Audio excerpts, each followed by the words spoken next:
Olá, amigos! Estamos mais uma vez nos encontrando para darmos continuidade ao estudo desta obra fantástica que é o livro Nosso Lar. E hoje nós estamos no capítulo 27, que tem como título Trabalho em Fé. Como vimos no capítulo anterior, André Luiz foi à procura de trabalho e ele é conduzido a um local que eles chamaram de Câmara de Retificação, e é exatamente nesse local onde ele vai dar início a todas as suas atividades. E não vai ser fácil, porque, como vocês vão ver, esse local é um dos locais mais tristes do nosso lar. Lugar onde ficam aqueles espíritos embrutecidos que partiram daqui da terra, sabe Deus em que condição. E ele começa exatamente dizendo: nunca poderia imaginar o quadro que se desenhava agora aos meus olhos. Ficou impressionado com o que viu.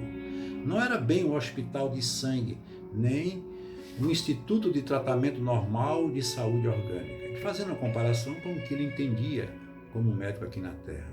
Era uma série de câmaras vastas, ligadas entre si e repletas de verdadeiros despojos humanos. Imagine o que ele viu. Singular vozerio pairava no ar. Gemidos, soluços, frases dolorosas pronunciadas sem sentido. Rostos cadavéricos, mãos esqueléticas, faces monstruosas deixavam transparecer terrível miséria espiritual. Olha a descrição que ele faz do que ele presenciou naquele instante. Imagine como ele não deve ter ficado. Disse ele: tão angustiosas foram minhas primeiras impressões que procurei os recursos da preces para não fraquejar. Tobias, imperturbável, chamou velha servidora, que atendeu atenciosamente. Vejo poucos auxiliares, disse admirado. O que aconteceu? O ministro Flacos compareceu à velhinha em tom respeituoso, dizendo: determinou que a maioria acompanhassem os samaritanos para os serviços de hoje, na região do umbral. Temos que multiplicar energias, respondeu ele calmamente. Não temos tempo a perder. Irmão Tobias, por caridade, gritou um ancião, gesticulando, agarrado ao leito, parecendo um louco. Estou sufocado. Isto é 1000 vezes pior que a morte na terra. Que coisa interessante esse ancião fala naquele momento, dizendo que o que ele estava passando era 1000 vezes pior do que a morte na terra. Imagine que sofrimento ele estava naquele momento vivenciando. Socorro, quero sair, quero ar, preciso de ar. Tobias aproximou-se, examinou com atenção e perguntou: por que teria Ribeiro piorado tanto? Experimentou uma crise de grandes proporções, explicou a servidora. De imediato, o assistente Gonçalves esclareceu que a carga de pensamentos sombrios emitido pelos parentes encarnados era a causa fundamental desse agravamento de perturbação. E aqui a gente tem que fazer uma pausa para fazer um comentário. Veja o que é que ele diz: pensamentos sombrios emitidos pelos parentes encarnados. Vocês estão vendo que a gente nunca deve lamentar muito com relação àqueles parentes que já partiram. A gente tem que chorar, é normal chorar de tristeza, de saudade, mas sempre ter cuidado para não evocar tanto o nome ou pedir a presença daqueles que partiram, porque isso com certeza modifica todo o quadro mental dele lá no mundo espiritual. E é exatamente sobre isso que nós vamos falar mais nesse capítulo. E continuando, ele diz: como se encontra ainda muito fraco e sem ter acumulado força mental suficiente para se desprender dos laços fortes do mundo, o pobre não tem resistido como seria desejado. Veja, ele realmente não estava em condição de saber lidar com tudo isso, porque ele ainda estava também totalmente preso às coisas daqui da terra. Por isso que eu sempre comento e digo: é muito fácil morrer, difícil é desencarnar. É você se descompatibilizar de tudo que você viveu aqui na terra. Enquanto o generoso Tobias, disse ele, acariciava a fronte do enfermo, a servidora prosseguia esclarecendo: hoje, muito cedo, ele se ausentou sem consentimento nosso e passou a correr sem direção, como se estivesse em estado de plena loucura. Gritava que lhe exigia uma presença no lar, que não podia esquecer a esposa e os filhos chorosos, que era crueldade retê-lo aqui, distante da família. Olha que situação difícil, e assim são muitos. Lourenço e Hermes se esforçaram para fazê-lo voltar ao leito, mas foi impossível.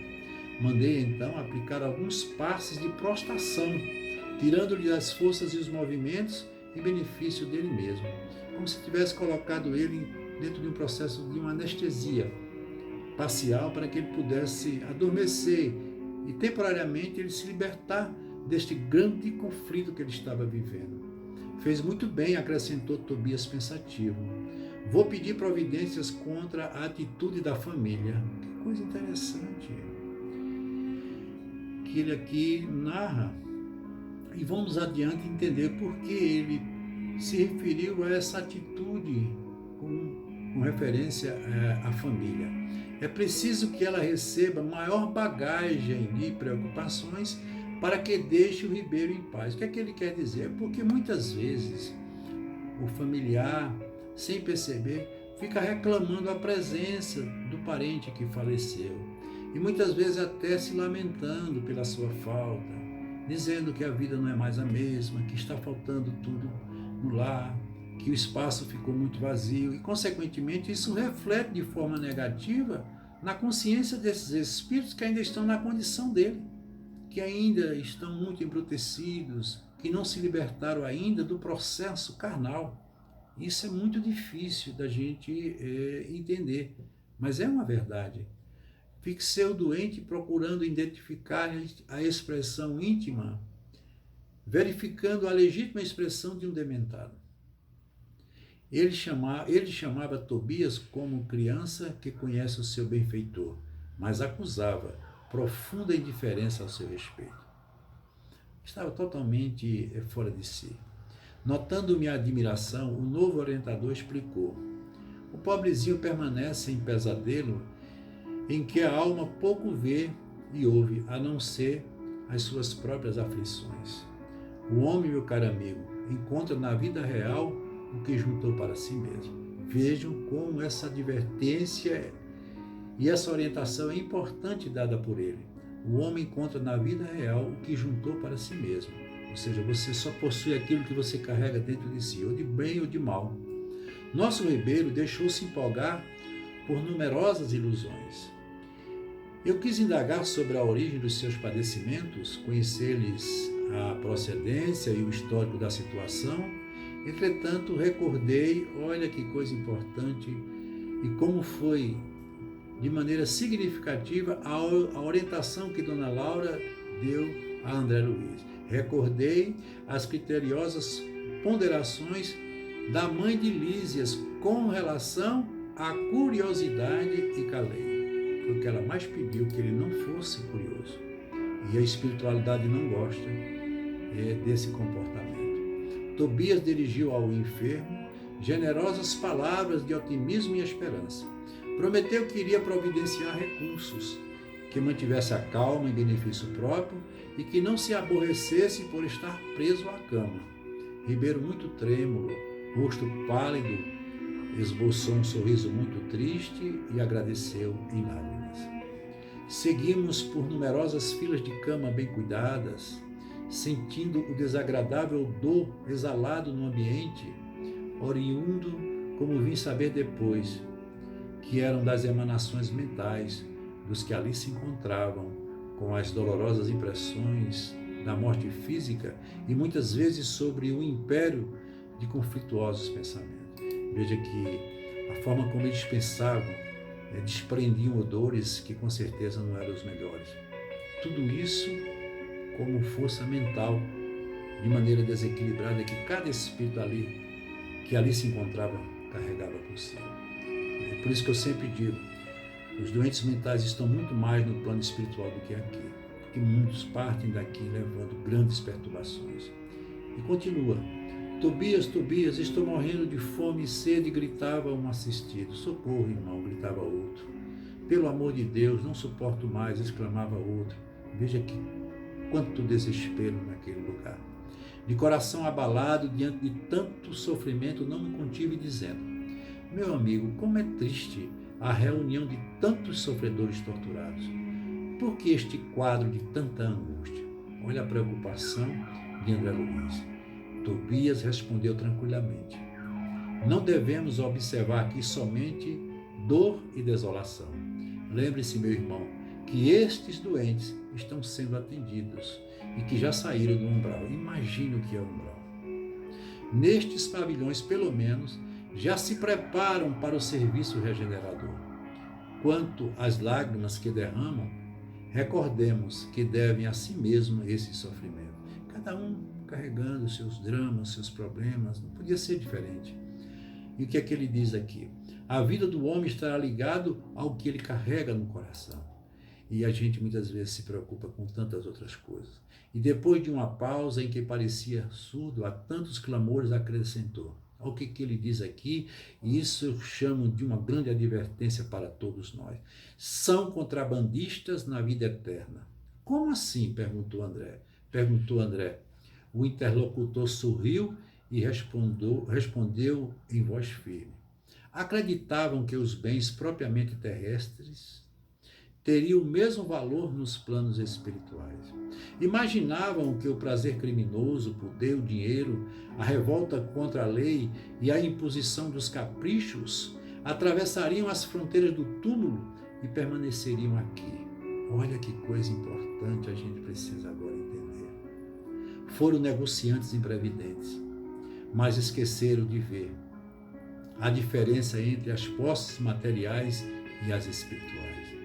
Por isso que todas as vezes que a gente entra nesses estudos, a gente observa essa advertência que o plano espiritual faz. Cuidado com aquilo que você está amontoando, cuidado com o excesso de materialidade, o excesso de posse, de ambição, que tudo isso vai lhe custar muito caro nos acertos que você vai ter que fazer no plano espiritual. Não aprenderam as mais simples operações de câmbio no mundo. Olha que interessante comparação ele faz. Nem com a certeza matemática da morte carnal que preocuparam em adquirir os valores espirituais. Tudo isso é muito importante para que a gente aprenda a conduzir melhor a vida aqui na Terra. E agora, disse André Luiz, o que fazer? Temos milionários das posses terrenas transformados em mendigos da alma. Meu Deus, que coisa! Era uma grande verdade. Meu instrutor, após distribuir conforto e esclarecimento, conduziu-me à vasta câmara anexa em forma de grande enfermaria, dizendo: vejamos alguns infelizes semi-mortos. Narcisa, a servidora, acompanhava-nos solícita. Abriu-se a porta e quase cambaleei diante da surpresa. 32 homens de semblante cadavérico permaneciam inertes em leito muito baixo, apresentando apenas leves movimentos de respiração. Fazendo um gesto significativo com o indicador, Tobias esclareceu: estes sofredores padecem de um sono mais pesado que os outros irmãos mais ignorantes. São chamados de crentes negativos. É mais uma advertência que nós vamos receber agora, quando ele se refere a crentes negativos. Eram fanáticos, intransigentes e egoístas.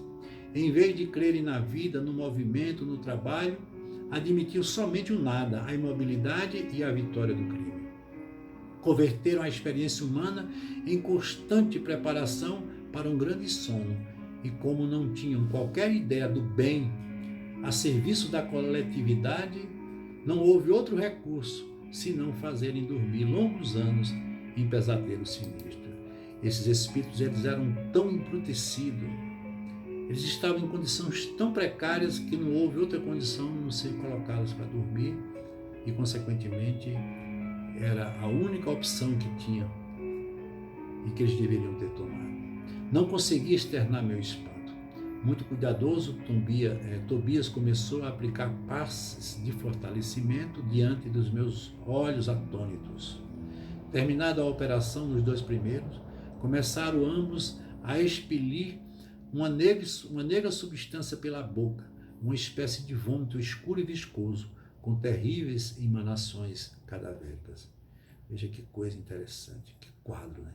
São fluidos venenosos que espelham, explicou Tobias, muito calmo. Narcisa fazia o possível para atender prontamente a tarefa de limpeza, mas não dava conta. Grande número deles deixava escapar a mesma substância negra e fétida. Foi então que, instintivamente, me agarrei aos utensílios de limpeza e lancei-me ao trabalho com ardor.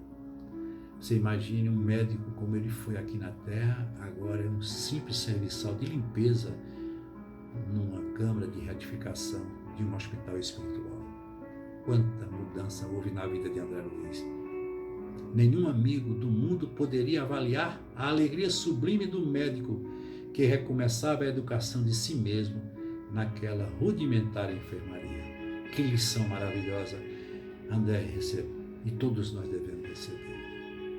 Para deixarmos de buscar tanto poder, tanta importância e verificarmos que o mais importante no mundo espiritual é a arte de servir com amor, independente de quem seja ou a quem seja.